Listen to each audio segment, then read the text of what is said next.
રામ રામ ને સીતારામ બધાને મજામાં હશે ને દીવા આવશે તેમ બધા દશામાં વરત લીધું છે થાપણ થાપ્યું છે જો થાપણ તો વેલા થાપી લીધું છે વેલું સારું હતું સૌ ગળ્યું તે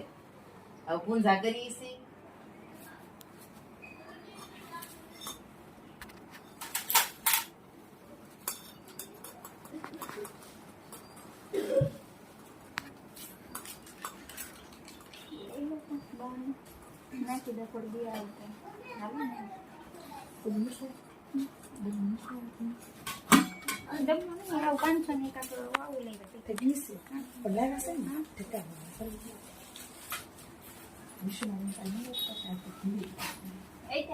આમાં મંગાઈ ને ભજીયા ખાઈ દઈ દેવા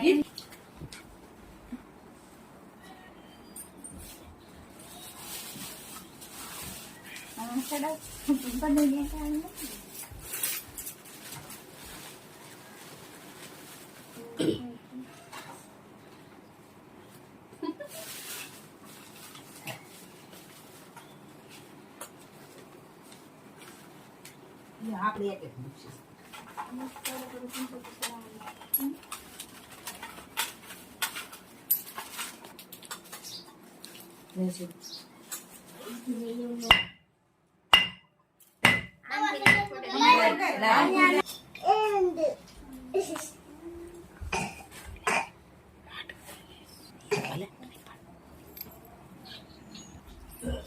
જો બસ દોરો છે દોરાને 10 કેચ વાળે દે હા વધારે જ છે વાર્તા કહેવાનું ચાલુ કરીએ છીએ મારે કે રહેતા તમે થોડો ચોક આપો ને સવારે સ્નાન કરીને વાર્તા સાંભળીને અને 10 દિવસ સુધી ઉપવાસ કરે છે માટીની સાંદિક બનાવીને તેનું પૂજન કરે છે 10મે દિવસે આ સંદડી જળમાં પધરાવી દેવામાં આવે છે વ્રત પૂરા 5 વર્ષ સુધી કરવું અને પછી આવ્યો અને સ્ત્રીઓએ દશામાની વ્રત કર્યું અને નદીએ નહાવા ગઈ નદીથી થોડે જ દૂર રાજાને મહેલ હતો મહેલના ઝરૂખામાં ઉભેલા રાજાએ એક દાસીને બોલાવીને તેને કહ્યું આ સ્ત્રીઓ શાનું વ્રત કરે છે તે જાણી લાવે દાસી આ સ્ત્રીઓ પાસે આવી અને તેમને કહેવા લાગી આ બધું જાણી લઈને દાસી રાજા પાસે રાજાની હાજરીમાં જ બોલી ઉઠ્યા તો હું પણ આ દશામાનું વ્રત કરું રાજા બોલ્યા એ વ્રતનું ફળ તમે જાણો છો રાણીબા બોલ્યા હા તેમાંથી રાણીબા બોલ્યા મને ખબર છે કે રોગીને નિરોગી બને અને આંધળાને દ્રષ્ટિ મળે છે તરત જ રાજા અભિમાનથી બોલી ઉઠ્યા મારી પાસે અષ્ટર ધન છે મારે ધનની કોઈ જરૂર નથી રાજાના આવા અભિમાનના ભર્યા વચનો સાંભળીને રાણીબા નિરાશ થઈ તેઓ કશું ખાધા પીધા વગર જ સૂઈ ગયા પણ રાતે દશામાં આવ્યા અને રાજાની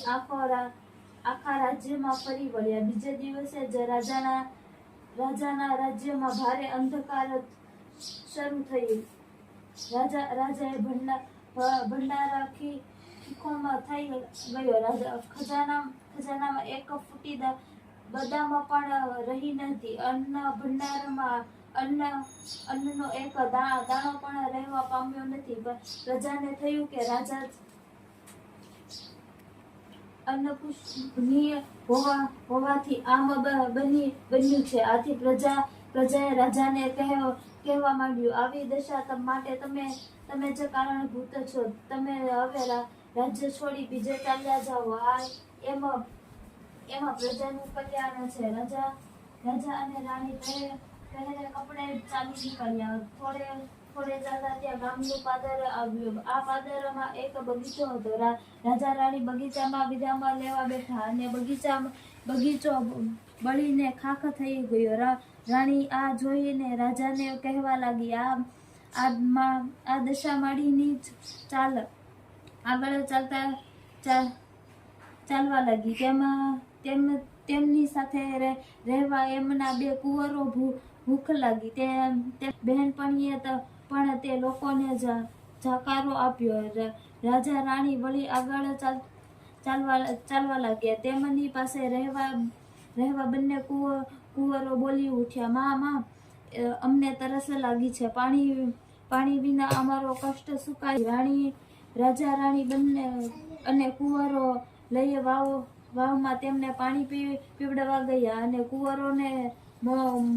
મોઢે પાણી અડે મળ્યા વગર આપણે જવાય નહીં. એમાંથી ચાર જઈએ ને એક ભીખતી નીકળ્યો. રાજાએ ભીખતી સાથે